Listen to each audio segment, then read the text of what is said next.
Okay, Lisa, thank you so much. I've never been introduced as a token male. But I have to say that I'm really honored and very humbled to be one of the two male speakers on the program today. And I'm humbled because I'm not sure there's a whole lot that I can share with you that's going to be useful without coming across as mansplaining.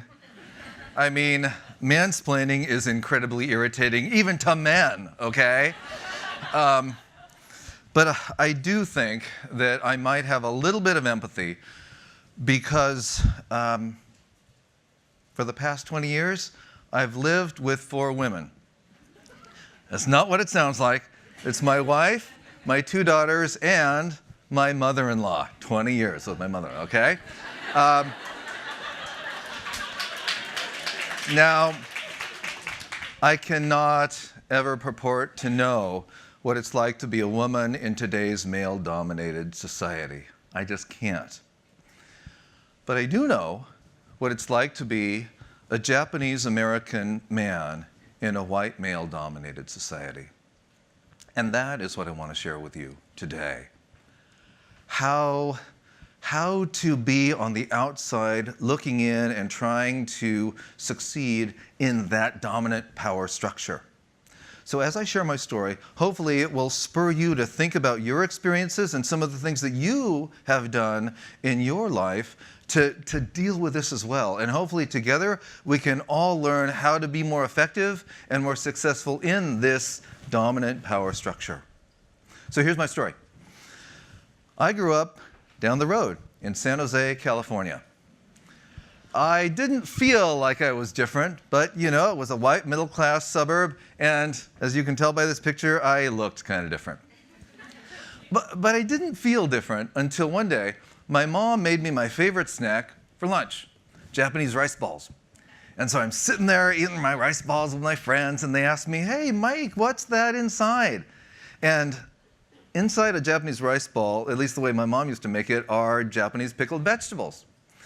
But I had no idea how to explain that to my friends. And so I chickened out, I whiffed on the opportunity to educate them, and I said to them, "Oh, it's just meat inside." So that was kind of my first inkling of maybe I don't really fit into this culture. Now, in high school, growing up,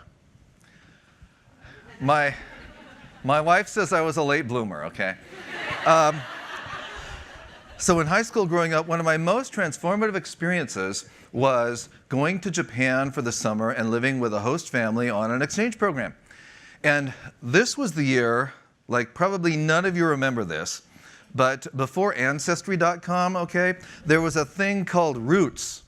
And Roots was a book and a TV miniseries that was all about the African American experience.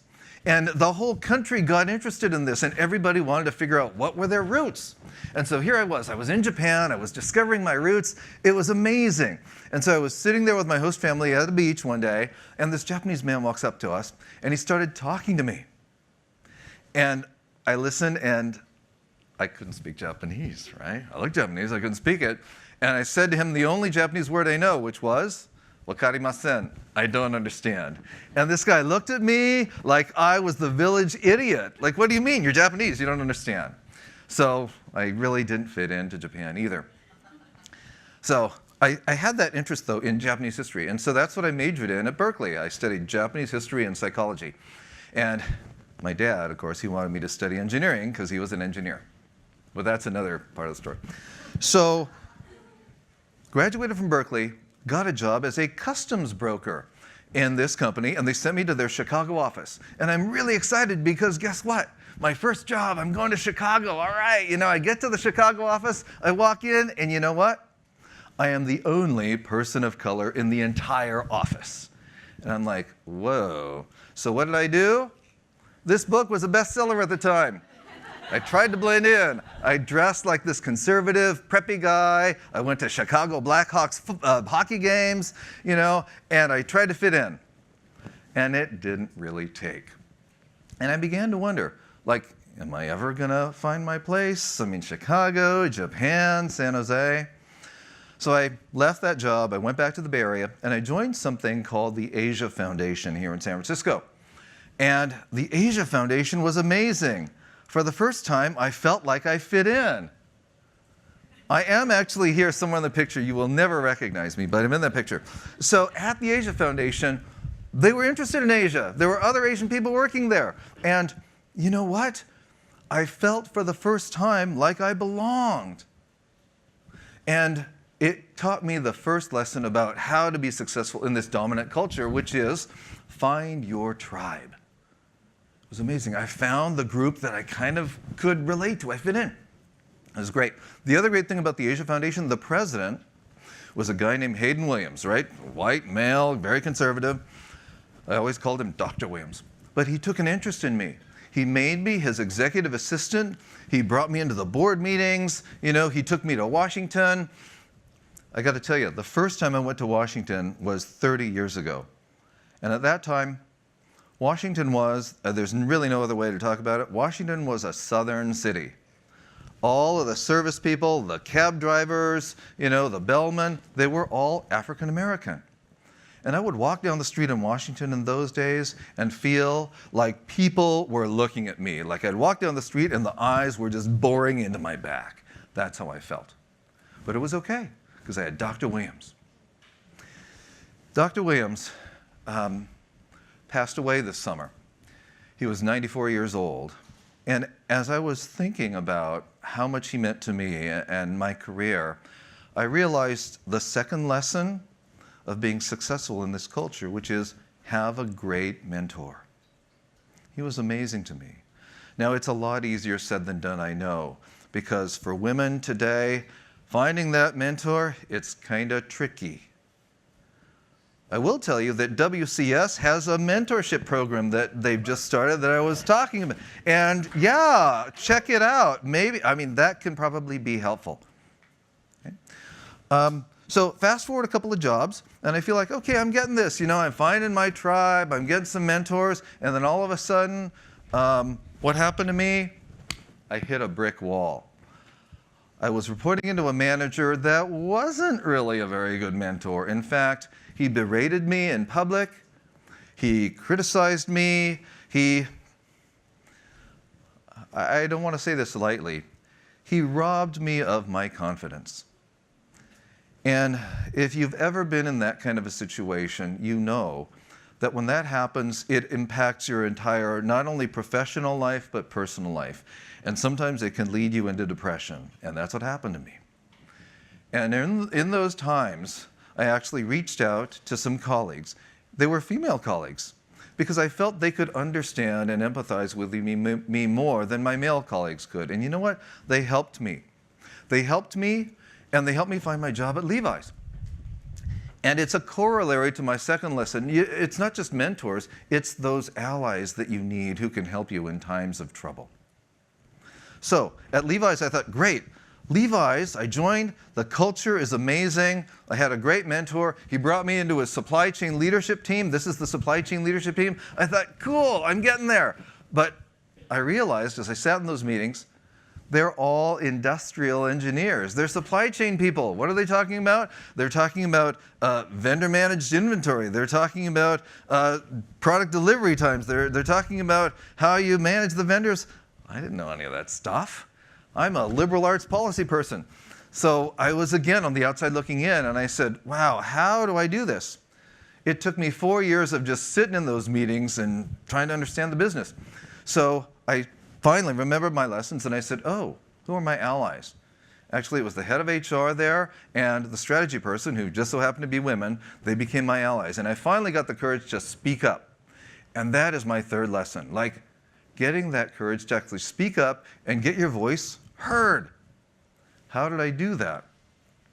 I actually had to go outside the company to do that. I started small. I went to my daughter's ice skating team, and I volunteered to be the fundraising chairman, and I started selling See's candy bars. And I got the other parents to do that. It was great, actually. And then I volunteered for an industry association and to be on the board of this industry association. And it was a great experience, and after a couple years, they elected me the chair. And I knew it was going to be challenging, but you know what? Being the chair was brutal. I felt really responsible for this organization, this startup organization. And I was like, oh my God, can I do this? And I had a lot of sleepless nights and just sweaty nights and wondering, God, can I do this? But I did it. It's that, what doesn't kill you makes you stronger kind of a thing. And I got the confidence to be able to speak up. So here I was. I think I'm finally getting all of this. My latest challenge is this. Okay? This is the Cotton Board. It's a group of American cotton farmers and industry leaders, and they get together and they manage what's called the Cotton Marketing and Promotion, or Marketing and Research Association and group. There used to be these TV ads called Cotton, the Fabric of Our Lives. That's what they do. They're in charge of that. So I'm at the Cotton Board. How do I do this? Well, this time it didn't take me 4 years. It took me 4 meetings. Okay? I did my homework. I researched the bios of people. I found people who could be my mentors. I found allies, the women growers, tough as nails, these ladies. I found allies in some of the younger men. And I started to speak up at the meetings. This time it only took me 4 meetings. At the last meeting, I was speaking up, making my voice heard. The chairman, who's this guy, this farmer from Louisiana, he starts walking up to me. And I'm like, uh-oh, what did I do? And he's this Louisiana farmer. Apologies, I hope, and no one's from Louisiana. He's a real character, this guy. He comes up to me and says, Michael, when you talk, people listen. I was like, yes, like this guy thought I was doing a great job. This good old boy, I had finally arrived. But you know what that experience made me realize? It's not enough to do it for yourself. How do we bring this to others? How do we share this with other people? And I got to thinking, you know what, my whole life, I've actually been sharing this experience with my daughters. They've seen me go through all of this stuff that I've told you about. And they've learned these lessons of find your tribe, get the mentors and allies, and speak up. My youngest daughter works for one of these apparel factory monitoring firms. And after 18 months, she's already got a promotion because she speaks up. My older daughter is a theater artist, and she has established her own theater company. It's called Utopia Theater Project. They're dedicated to social justice theater. They're putting on a show next month called Sally Speaks. Sally Hemings, Thomas Jefferson, that whole thing. It's about Sally. Check it out. Utopia Theater Project. I'm the executive producer. Check it out. It's good. It's going to be awesome, okay? So anyway, she this summer played the lead. She was Hamlet in Silicon Valley Shakespeare's production of Hamlet. It was an all-female production.